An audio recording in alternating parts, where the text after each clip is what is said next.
So in order to produce latte art, we need some high quality milk, and then we need a steady hand to pour. Well, this milk is very fresh. Came from the cow just about 18 hours ago.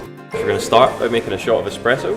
Once our espresso is ready, we're then going to steam our cold top Graham's milk. We're going to need to make sure our texture is correct, and we're going to do that by aerating our milk with our steam wand, allowing it to spin round.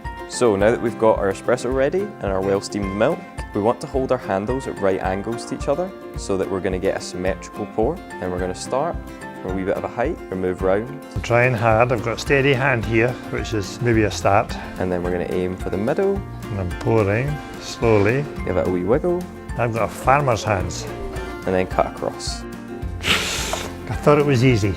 Not bad for the first try. I mean, that's a pretty good effort. So I would say it's like a lady in a dress, actually.